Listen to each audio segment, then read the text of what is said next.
Dear students, भूगोल की कक्षा में पुनः आपका हार्दिक स्वागत। पिछली क्लास में मैंने आपको भूकंपीय तरंगों के द्वारा पृथ्वी की आंतरिक संरचना की जानकारी के बारे में बताया था। आगे चलते हैं पार्ट सेकंड में। कभी कभी ये प्रश्न दिमाग में आता है कि यदि भूकंप की तरंगे, यदि हमारी पृथ्वी पूरी ठोस होती तो भूकंप की तरंगे कैसे चलती। तो यदि संपूर्ण पृथ्वी एक जैसे घनत्व के पदार्थ से बनी होती और ठोस होती तो भूकंपीय तरंगे भी बिल्कुल सीधी चलती।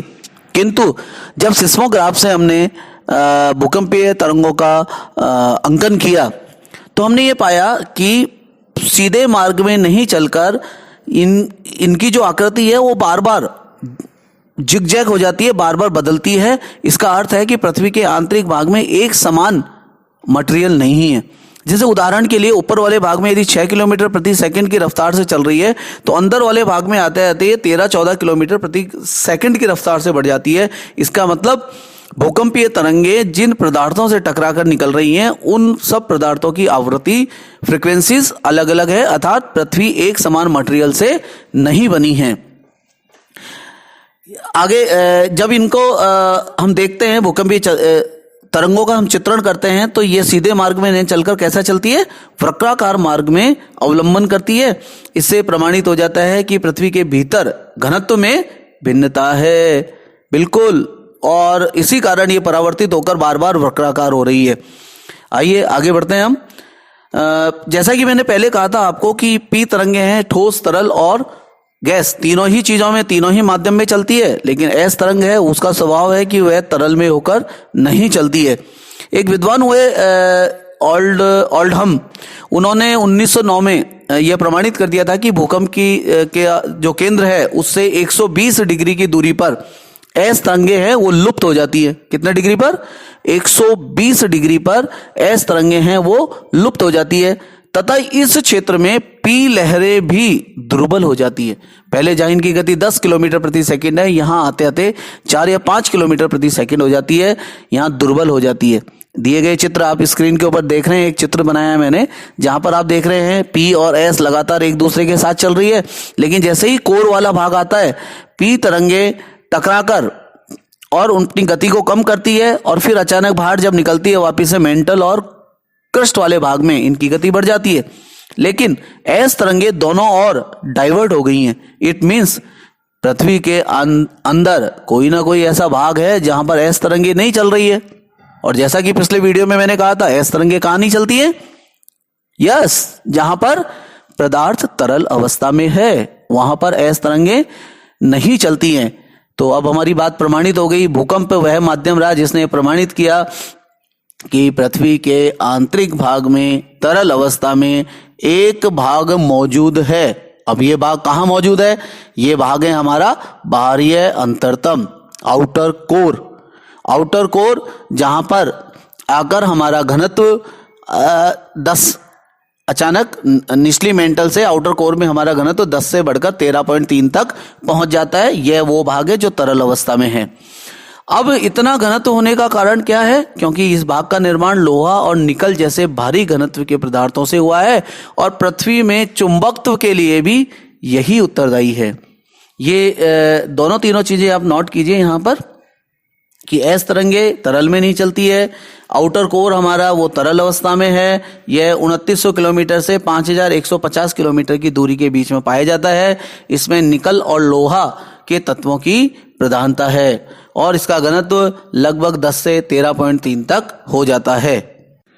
आगे और अनेक सिद्धांत आए। इन सिद्धांतों ने यह पाया कि पी और एस के अलावा भी चट्टानों के क्रम बदलने के साथ साथ तरंगों की गति में परिवर्तन होता है। जैसे उदाहरण के लिए अपर लेयर, एक जेफरीज महोदय थे हमारे भूगोलवेत्ता, उन्होंने क्रोएशिया की कल्पा घाटी में 1906 में एक भूकंप आया था। वहां पी और एस तरंगों के अलावा एक ऐसे लहर युग्म का पता लगाया जिसकी गति अन्य लहरों से कम थी। यहां पर पी लहर की गति 5.4 और एस की गति 3.3 किलोमीटर प्रति सेकंड थी और यह धरातल के ऊपरी भाग में यात्रा कर रही थी। यह जिन चट्टानों से यात्रा कर रही थी उनका घनत्व 2.7 था और ये कौन सी होंगी? ये रवेदार चट्टान ग्रेनाइट थी। जो पृथ्वी के ऊपरी भाग के नीचे पाई जाती है। इट मीन्स उन्होंने ये बताया कि P और S तरंगों से भी कम गति वाली एक तरंग है जिसका नाम है PGSG। ये तरंग है वो ग्रेनाइट चट्टानों से होकर गुजरती है, अर्थात जिन क्षेत्रों में ग्रेनाइट पाया जाता है वहां PG और SG तरंगें पाई जाती है। इसी क्रम में कॉनार्ड महोदय ने 1932 में भूकंप के धक्कों के आधार पर एक नए युग का पता लगाया जो PGSG और P और S के मध्य का है, जिसका नाम दिया उन्होंने P स्टार S स्टार। यहाँ P स्टार की गति है वो लगभग 6 से 7 किलोमीटर प्रति सेकंड और S स्टार की गति है 3 से 4 किलोमीटर प्रति सेकंड। अब ये उन चट्टानी क्षेत्रों से होकर गुजर रहा था जहां का घनत्व 3 है। अब 3 घनत्व किसका होगा ग्रेनाइट के बाद? Yes, it's basalt. ये बेसाल्ट क्षेत्र था जहां पर इस प्रकार का घनत्व पाया जाता है। तो उसके बाद वेगनर और होम्स ने इसको एम्फीबोलाइट कहा है, डॉली और जेफरीज महोदय ने इसको बेसाल्ट कहा है।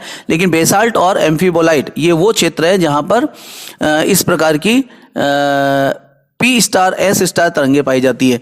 और सबसे निचली जो परत है उसके अंदर P और S जो मूल तरंगे हमारे, जिसकी गति लगभग 7 से 8 किलोमीटर प्रति सेकंड तथा S की तरंग की गति 4 से 5 किलोमीटर प्रति सेकंड की हो जाती है, वहां पर PS तरंग पाई जाती है। और यहां पर 2 चट्टाने हैं, नाम नोट करें, डोनाइट एंड पेरिडोटाइट।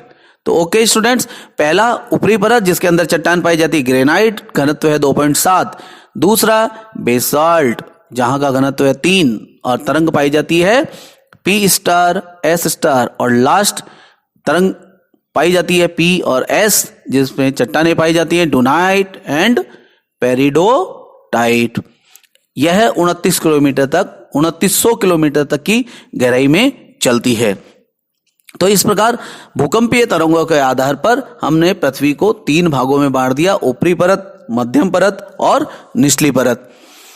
पृथ्वी की इस जानकारी के बाद फिर वैज्ञानिकों ने पुनः हमारी पृथ्वी को रासायनिक संगठनों के आधार पर, परतों की मोटाई तथा गहराई के आधार पर बांटने का प्रयास किया। और फिर इन सब का मिलाकर हमने एक recent view for interior of the earth का विकास किया, जिसके अंतर्गत सभी जितने भी प्रकार के वैज्ञानिकों ने अपने वो दिए हैं, सिद्धांत दिए हैं, अपने अपने प्रमाण दिए हैं, उनको हमने सम्मिलित करते हुए एक अभिनव मत बनाया जो कि संपूर्ण पृथ्वी के बारे में बहुत ही बेहतरीन जानकारी देता है।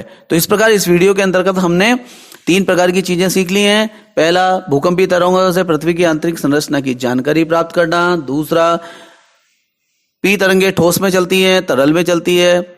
S तरंग केवल ठोस में चलती है, 120 डिग्री पे मुड़ जाती है। 105 से 135 डिग्री तक का क्षेत्र है, ये छाया क्षेत्र कहलाता है। डायग्राम में आप देखेंगे कि इस क्षेत्र में किसी प्रकार की कोई तरंग नहीं पाई जाती है। P तरंग भी जब तरल में घुसती है तो कैसी हो जाती है? दुर्बल हो जाती है। S तो आती ही नहीं है, लेकिन P कैसी हो जाती है? P भी दुर्बल हो जाती है।